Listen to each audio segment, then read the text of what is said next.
Today I'm going to read to you another story, and it's called Chester Raccoon and the Acorn Full of Memories. Written by Audrey Penn, illustrated by Barbara L. Gibson. For Thistle, Shadow, Lemur, Chloe, and Terry, you are loyal and loving and our best friends. We will love you and remember you in our hearts forever. Your water bowls are always filled. Audrey Penn. For Mom, Dad, and Karen, 3 acorns and many, many memories. Barbara Gibson. Chester Raccoon climbed into his tree hollow and frowned. Skittle Squirrel didn't come to school today, he told his mother. Owl teacher said he had an accident and wouldn't be coming back. What's an accident? An accident is something that happens that isn't supposed to happen, explained Mrs. Raccoon. She lifted Chester onto her lap and folded her warm, living arms around him. Did Owl Teacher say anything else about Skittle Squirrel? Did she say he died? I think so, said Chester, but I don't know what that means either. Mrs. Raccoon thought for a moment. Do you remember what happened to old Mr. Beaver? Chester nodded. His heart quit beating and his body didn't work anymore. That's right, Mrs. Raccoon told him. That's what happens when somebody dies. She put a comforting arm around Chester's shoulders. That's what happened when Skittle Squirrel died. Oh, now that Chester understood what happened to Skittle Squirrel, his insides felt jumbled and he was very sad. Mrs. Raccoon gently stroked the top of his head. I'm very sorry about Skittle Squirrel, Chester. Chester turned and faced his mother. Skittle Squirrel is my friend and I want to play with him, he cried. Why won't his body work? Why doesn't his heart beat? I'm afraid that's one of those questions no forced animals can answer. It's like asking who lights up the sun, then blows it out. Or who collects the pieces of the moon when it disappears, then puts the pieces back when it's full. I know what you can do. Why don't you make a memory of Skittle Squirrel? That way, you'll never forget him. How do you make a memory? Asked Chester. You begin by finding something that reminds you of him. The way your piece of tree bark reminds you of the hollow where we used to live. I'd rather have Skittle Squirrel than something that reminds me of him, sniffled Chester. I know you would, soothed his mother, and I know how much you'll miss him, but making a memory of him will help. She lifted Chester off her lap and wrapped his tiny hands in hers. Tell me what Skittle Squirrel liked. He liked butterflies, Chester said thoughtfully, and acorns.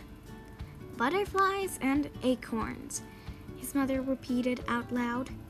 And where was Skittle Squirrel's favorite place to play? The butterfly pond. Mrs. Raccoon bent down and kissed Chester on his forehead.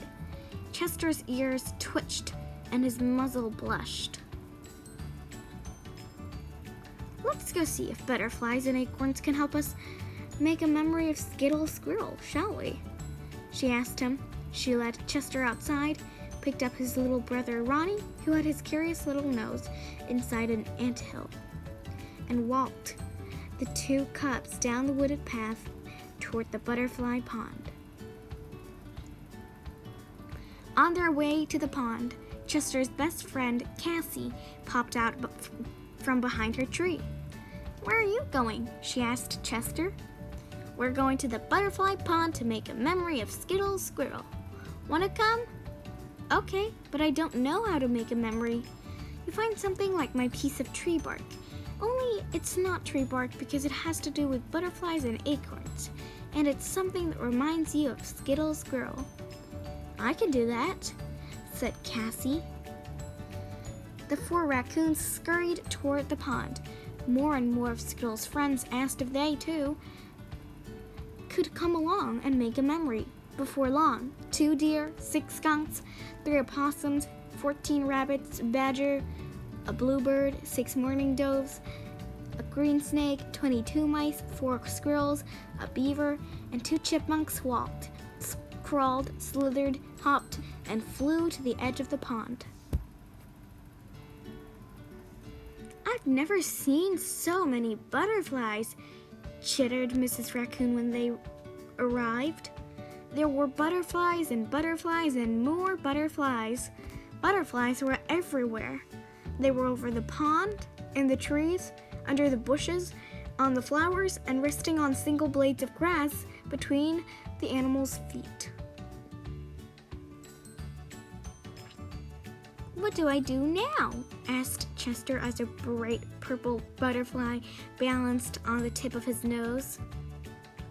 "Tell me a story about Skittle Squirrel," said Mrs. Raccoon. "What kind of story? Something that happens here at the pond?" Chester scrunched his nose thoughtfully, and the butterfly flew away.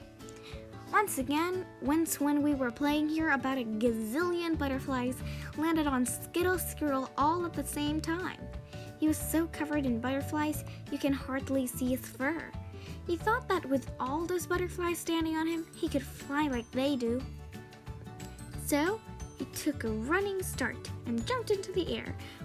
When he got to the edge of the pool, he landed splash on his belly and all the butterflies flew off.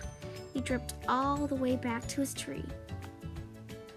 "That's a wonderful memory," laughed Mrs. Raccoon. "Do you have another one?" "One day, Skittle Squirrel made us all late for school because a caterpillar was turning into a butterfly. And he wouldn't let us miss it. We all watched the butterfly come out of its chrysalis and spread open its brand new wings. Skittle Squirrel was so excited, he told all the other butterflies what happened, even though they already knew." "Well, that's a lovely memory," agreed Chester's mother. Suddenly, Chester looked sad. One day after school, Skittle came here and buried all of the acorns he had collected for the winter. But when he wanted them, he forgot where he had buried them. He really loved those acorns. Everyone in school helped him look for them. "Did he find them?" asked Mrs. Raccoon. Chester shook his head. "No." Mrs. Raccoon stood on her back legs and looked around. She spotted a hillside not far away and patted Chester on the top of his head. "I think I know where those acorns are buried," she told him. She pointed to a small group of brand new oak trees growing at the base of the hillside.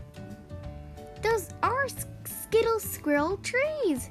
shouted Chester when he saw the young trees for himself. "The forest made a Skittle Squirrel memory." "I believe it did," said Mrs. Raccoon. "Those trees, your stories, and the butterflies all make wonderful memories of Skittle Squirrel." Chester suddenly noticed a beautiful black and orange butterfly on the ground beside his front foot. When it folded its wings, he saw the acorn beneath it.